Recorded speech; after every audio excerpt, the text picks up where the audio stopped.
Saudações a todos. Recentemente, eu venho sendo procurado por diversas pessoas que estão passando por problemas relacionados a pensões alimentícias e casos envolvendo violências domésticas. Então, neste vídeo, eu irei elencar as 5 dúvidas mais comuns que eu venho obtendo em meu escritório. A primeira delas é: o valor da pensão alimentícia está alto. O que eu devo fazer? Primeiramente, o valor da pensão alimentícia ela deve levar em consideração o binômio possibilidade e necessidade. Então, a primeira pergunta que deve ser feita: eu posso pagar essa pensão alimentícia? A segunda pergunta que deve ser feita: o alimentando ele necessita do valor desta pensão alimentícia? Então é muito comum, por exemplo, o juiz deferir pensões alimentícias altíssimas sem levar em consideração principalmente o quesito do binômio relacionado à necessidade da criança, principalmente falando. Então é de extrema importância, caso o valor da pensão alimentícia esteja difícil de ser pago pelo alimentante, que ele ajuize uma ação revisional de alimentos, ou se estiver em curso a execução de alimentos, ele pleiteie pela revisão dos alimentos nos próprios autos desta revisão de forma urgente, tendo em vista que é possível a decretação de prisão civil do devedor de pensões alimentícias das que vencerem no curso do processo de execução. Então é de extrema importância que, caso o valor esteja sendo exorbitante, haja comunicação imediata do juízo. As medidas devem ser feitas de forma célere e rápida. A segunda dúvida: tinha condições de pagar, mas acabei perdendo o emprego e não possuo mais a mesma condição. O que acontece muito nesses casos é que o sujeito ele acaba negociando diretamente com a sua ex-mulher. Isso é um erro fatal. O que você deve fazer, a primeira coisa que você deve fazer é comunicar ao juízo que você perdeu o seu emprego ou que você perdeu a sua fonte de renda e que não tem mais a possibilidade de pagar estes alimentos. Então é isso que deve ser feito. Não faça acordos com a sua mulher. Faça um pedido judicial dizendo que você não tem mais condições de pagar este valor e peça um rearbitramento do valor desta pensão. Caso contrário, se você fizer uma negociação extrajudicial com a sua mulher e não comunicar ao juízo, o valor da pensão alimentícia continuará sendo computado como a título de inadimplemento nos autos judiciais. Então, é de extrema importância que a primeira coisa que você faça, ao invés de você querer negociar com a sua ex-mulher, é comunicar ao juízo. Terceira dúvida: o juiz decretou a pena de prisão por falta de pagamento da pensão. O que fazer? Bom, o que você deveria ter feito antes era, ao menos, ter discutido o valor da pensão alimentícia e ir depositando os valores no curso do processo judicial na medida do possível. Porém, caso o juiz decrete a pena da prisão civil, você tem que pagar o valor da pensão, o débito à vista.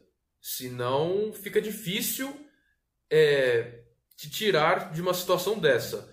Uma pena alternativa à prisão é a decretação de monitoramento eletrônico, mediante a colocação de pulseiras ou de tornozeleiras eletrônicas. Alguns juízes eles deferem esta medida como forma menos invasiva à liberdade do sujeito. Então, caso a pessoa não tenha condições de pagar esta pensão alimentícia, além da revisão dos alimentos que ela deve propor nos autos da ação judicial em curso, ela deve pleitear pela medida menos gravosa possível à sua liberdade, que no caso seria a colocação de uma pulseira ou de uma tornozeleira eletrônica. Mas é interessante dizer que, caso você seja condenado a uma pena de prisão de 1 a 3 meses em regime fechado, o juiz ele não poderá renovar esta pena de prisão pela mesma dívida. Então você não poderá ser preso novamente. E se for, cabe habeas corpus, cabe o remédio jurídico cabível a esta situação. A quarta dúvida mais comum é a seguinte: recebi uma falsa acusação de violência doméstica. Nestes casos, envolve uma situação extremamente delicada, porque o processo que envolve a violência doméstica é regido pela Lei Maria da Penha. Os processos que envolvem a Lei Maria da Penha, eles são de ação pública incondicionada. Eles possuem ação penal pública incondicionada, ou seja, independe da representação do ofendido. Então, desde o momento da investigação policial, é de extrema importância que você contrate um advogado e que você não pegue leve com este tipo de acusação. Contrate o melhor profissional, pois, caso contrário, você poderá sofrer uma ação judicial futura. Mas, caso você não tenha condições de contratar um policial para acompanhar o inquérito policial, lembre-se que você tem o direito de permanecer em silêncio perante a autoridade policial. Muitas vezes, a única prova, em 99,9% dos casos, a única prova que o Ministério Público possui para acusar uma pessoa é o inquérito policial. E em muitos casos, a pessoa acaba se incriminando, se auto-incriminando no próprio inquérito policial. Então, se você não tiver condições de contratar um advogado para te acompanhar no inquérito policial, fique quieto, fique em silêncio. Não produza provas contra si mesmo. Não tente explicar a situação para o delegado de polícia.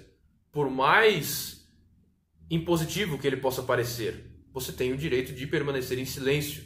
Por mais ríspido que ele possa ser com você, permaneça em silêncio. Não produza provas contra você mesmo. Quinta dúvida mais comum. Minha mulher fez uma acusação de violência doméstica, mas acabou se arrependendo depois. Neste caso, como eu disse anteriormente, a ação penal envolvendo crimes envolvendo a violência doméstica, ela é pública e incondicionada, ou seja, independe da representação da ofendida. Nestes casos, é bem possível que após a conclusão do inquérito policial, este inquérito policial seja remetido ao Ministério Público e mesmo com a concordância, e mesmo com o aval da sua mulher, mesmo com o arrependimento da sua mulher, ela tenha que ir com você no processo judicial testemunhar a seu favor. Então, inclusive nessas situações, não pegue leve com estes casos. Contrate um profissional de sua confiança e se defenda de forma técnica. Então, basicamente, eram estas as dúvidas mais comuns que eu venho recebendo ultimamente. Se você tem mais algum outro tipo de dúvida, deixe os seus comentários abaixo. Então, era isso. Bom dia, boa tarde, boa noite.